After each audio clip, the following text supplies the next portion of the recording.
नमस्कार दोस्तों, मैं अंकुर उपाध्याय स्वागत करता हूं आप सभी का आपके अपने YouTube channel share market analysis में।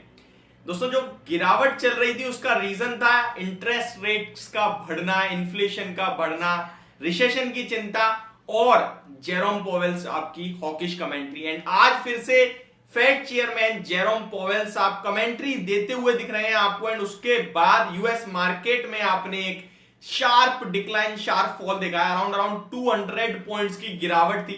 अभी 161 पॉइंट्स आपको डाउ जोन्स नीचे ट्रेड करता हुआ दिख रहा है। नेस्डेक इंडेक्स की बात करें तो यहां भी आपको ऑलमोस्ट 1% के 0.3% की गिरावट देखने को मिल रही है।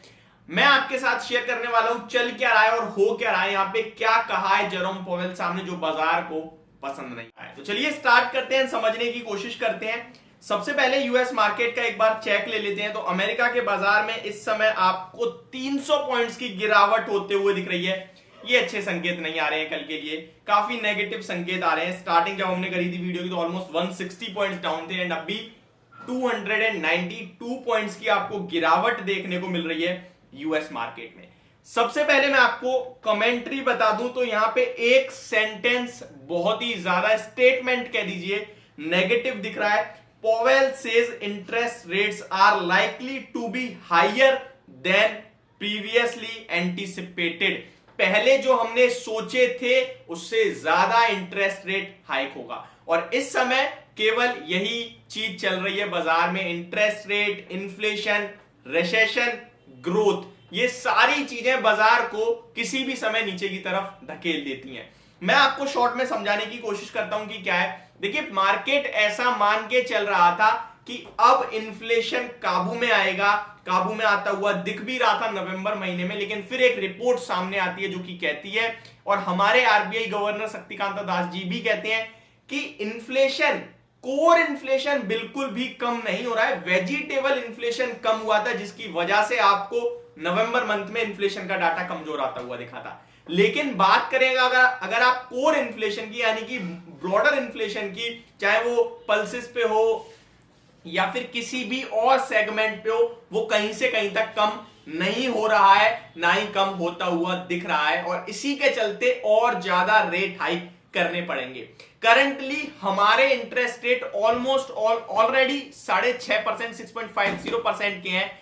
एंड यूएस में भी अब और ज्यादा हायर इंटरेस्ट रेट होंगे। बाजार मान रहा था कि, पहले सोच रहा था इसकी इस बार 25 बेसिस पॉइंट का हाइक आएगा। फिर बाजार को कमेंट्री मिली हॉकिश, बड़ी गिरावट हुई। आपने निफ्टी भी ऑलमोस्ट 17,250 300 के लेवल्स पे आता हुआ देखा। वहां बाजार को यही समझ में आया, जहां पे हॉकिश कमेंट्री में एक आ गया कि भाई एक बार नहीं 2-3 बार होंगे ये रेट हाइक।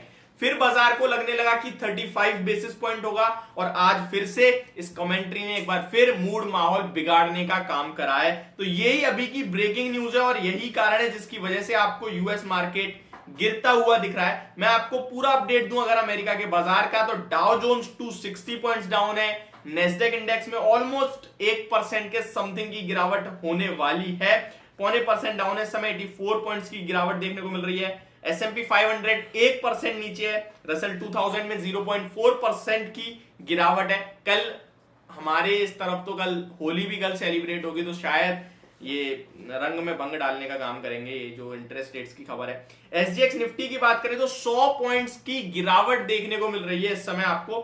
बट हम लोग क्लोजिंग देते हुए दिखे हैं मंडे यानी कल 17,711 पे।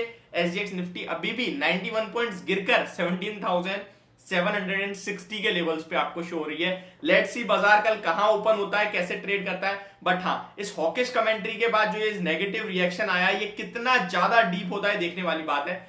एक चीज और है जो मैं आपके साथ शेयर करना चाहूंगा, ये एक दिन की कमेंट्री है, बाजार फिर गिर रहा है। बाजार में ये चीज कितनी बार गिराएगी, और मार्केट अपने आप में इतना स्मार्ट है कि एक चीज पे एक बार दो बार इससे ज्यादा रिएक्शन नहीं देता है। पहले भी आपने हॉकिश कमेंट्री करी, मार्केट को गिरा दिया पूरी तरीके से, फिर मार्केट रिकवर होते हैं, आज फिर हॉकिश कमेंट्री एंड फिर नीचे।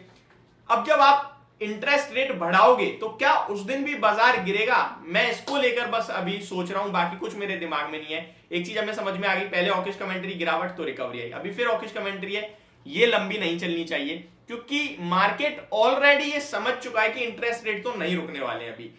एक नहीं 2-3 इंटरेस्ट रेट आएंगे, मे बी 25 नहीं 35 बेसिस पॉइंट का होगा एंड 50 बेसिस पॉइंट का हो गया, इसकी भी उम्मीद लग चुकी है। ऑलमोस्ट 25 to 35% ऐसे लोग हैं जो मान के चल रहे हैं कि भाई हो सकता है 50 बेसिस पॉइंट का रेट हाइक आए, बट वो फिर भी एक शॉक हो सकता है बाजार के लिए, थोड़ा और नेगेटिव रिएक्शन के लिए। बट मुझे लगता है इस बार ज्यादा बड़ा कुछ इंपैक्ट नहीं होना चाहिए, एक दिन मैक्सिमम 2 दिन, उसके बाद आपके लिए रिकवरी आते हुए दिखनी चाहिए। एक चीज को लेकर कितनी बार मार्केट को बार बार गिराओगे।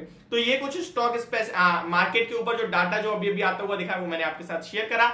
स्टॉक स्पेसिफिक बात करें तो नेस्डेक गिर रहा है तो आईटी में प्रेशर हो सकता है, बाकी देखते हैं क्या पता सेकंड हाफ में रिकवर हो जाए, बट दिख तो नहीं रहा है। नेगेटिव कमेंट्री के बाद 1 से 2 दिन तो नेगेटिव रिएक्शन रह सकता है। कल गैप डाउन ओपन हो सकते हैं हमारे बाजार भी, लेट्स सी कहां ओपन होते हैं, कैसे ट्रेड करते हैं, बट डेफिनेटली आपको लॉन्ग पोजीशन नहीं बनानी चाहिए। यही मैंने आपके साथ 2 दिन पहले तेजी में भी कहा था कि 18,000 तक अगर आया बाजार मैं तो बेचूंगा 18,100 के स्टॉप लॉस से, बट आया नहीं वहां तक। लेट्स सी क्या होता है। तो ये थी मेरी वीडियो, होप आपको समझ और पसंद दोनों आई होगी। Thank you so much for watching this video, have a great day guys.